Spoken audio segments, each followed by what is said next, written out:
نحمدہ و نصلی علی رسولہ الکریم اما بعد فاعوذ باللہ من الشیطان الرجیم بسم اللہ الرحمن الرحیم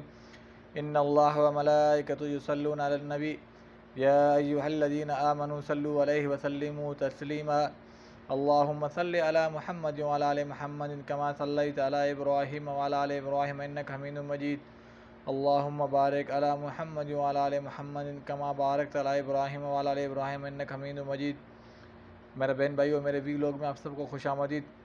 میرا نام عبدالحق بیہان ہے اور میرا ویلوگ آپ سب کو پتہ ہے کہ الحمدللہ بہت اچھا رہتا ہے۔ قرآن شریف کا ترجمہ میں آپ کے ساتھ شیئر کرتا ہوں اور الحمدللہ امید ہے کہ آپ سب بھی خیر عافیت سے ہوں گے۔ میں آپ سب سے حال چال پوچھنا بھول گیا، کیسے مزاج ہیں آپ کے؟ اور میں بھی الحمدللہ شکر ہے اللہ کا،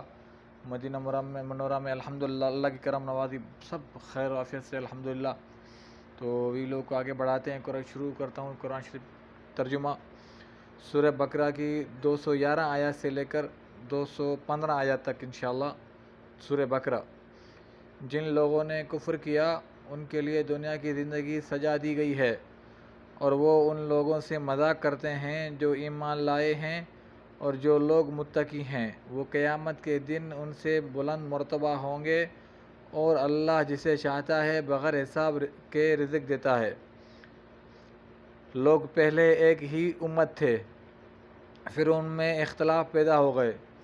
تو اللہ نے نبی بھیجے، خوشخبری دینے والے اور ڈرانے والے، اور ان کے ساتھ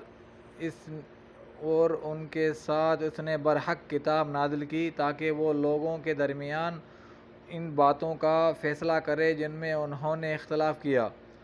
اور اس میں اختلاف انہی لوگوں نے آپس کی ضد سے کیا جنہیں کتاب دی گئی تھی، حالانکہ ان کے پاس واضح دلیلیں آ گئی تھیں۔ پھر جو ایمان لے آئے انہیں اللہ نے اپنے حکم سے اس حق کا راستہ دکھا دیا جس میں لوگوں نے اختلاف کیا تھا، اور اللہ جسے چاہتا ہے سیدھا راستہ دکھا دیتا ہے۔ کیا تمہارا خیال ہے کہ تم یوں ہی جنت میں داخل ہو جاؤ گے حالانکہ ابھی تک تمہیں ان لوگوں کی مان مشکلیں پیش نہیں آئیں جو تم سے پہلے گزرے؟ ان کو سختی اور تکلیف پہنچی اور وہ ہلا ڈالے گئے، یہاں تک کہ رسول اور وہ لوگ جو ان پر ایمان لائے تھے کہنے لگے اللہ کی مدد کب آئے گی؟ آگاہ رہو، بے شک اللہ کی مدد قریب ہے۔ اے نبی صلی اللہ علیہ وسلم، لوگ آپ سے سوال کرتے ہیں کہ وہ کیا خرچ کریں؟ کہہ دیجئے تم اپنے مال میں سے جو بھی خرچ کرو تو اپنے والدین، رشتہ داروں، یتیموں، مسکینوں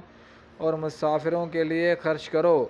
اور تم جو بھلائی بھی کرو گے بے شک اللہ اسے خوب جاننے والا ہے۔ اچھا، یہ اس کے بعد ایک اور اس میں مثلاً لکھا ہوا ہے، جیسے کہ مثلاً اہل کتاب نے جمعے میں اختلاف کیا، یہود نے ہفتے کو اور انصاریہ نے اتوار کو اپنا مقدس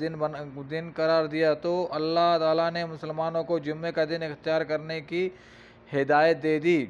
انہوں نے حضرت عیسیٰ علیہ السلام کے بارے میں اختلاف کیا، یہود نے ان کو تکذیب کی اور ان کے والدہ حضرت مریم علیہ السلام پر بہتان باندھا۔ اس کے برعکس عیسائیوں نے ان کو اللہ کا بیٹا اور اللہ بنا دیا۔ اللہ نے مسلمانوں کو ان کے بارے میں صحیح موقف اپنانے کی توفیق عطا فرمائی۔ بالکل حقیقت، اللہ تعالیٰ نے ہمیں سیدھا راستہ دکھایا، شکر ہے اللہ کا، اور اللہ تعالیٰ نے یہ قرآن ہمارے ہدایت کے لیے نازل کیا ہے، اور وہ ہم ہی قوم ہیں جو اس قرآن شریف سے ہدایت حاصل کریں گے۔ اللہ تعالیٰ ہم سب کو، پوری امت مسلمہ کو قرآن شریف کو سمجھ کے اور ترجمے کے ساتھ پڑھنے کی توفیق عطا فرمائے، اور زیادہ سے زیادہ تلاوت کرنے کی توفیق عطا فرمائے، اور درود شریف زیادہ سے زیادہ پڑھنے کی توفیق عطا فرمائے۔ اللہ تعالیٰ، کیونکہ حضور صلی اللہ علیہ وسلم کی محبت ہی ہمیں اللہ کے قریب لے جا سکتی ہے، اور میری آپ سب کے لیے دعائیں ہیں، اللہ تعالیٰ آپ سب کی نیک حاجتیں پوری کرے، بے اولادوں کو اللہ تعالیٰ صالح اولاد عطا فرمائے، اور جن کو اولاد ہے اللہ تعالیٰ ان کو اپنے ماں باپ کی خدمت، عزت، احترام کرنے کی توفیق عطا فرمائے، اور بے روزگاروں کو اللہ تعالیٰ رزق حلال عطا فرمائے اپنے غیب سے، بیماروں کو اللہ تعالیٰ شفا عطا فرمائے، اور میری آپ سب سے گزارش ہے میرے اس کار خیر میں آپ سب میرا حصہ کریں، حصہ دیں، تاکہ میرے یوٹیوب چینل کو شیئر کریں دوستوں کے ساتھ، آپ بھی سبسکرائب کریں، دوستوں کو سب کو بھی درخواست کریں کہ وہ بھی سبسکرائب کریں، اور انشاءاللہ پھر دوسرے ویلاگ میں پھر ملاقات ہوگی۔ السلام علیکم و رحمۃ اللہ وبرکاتہ۔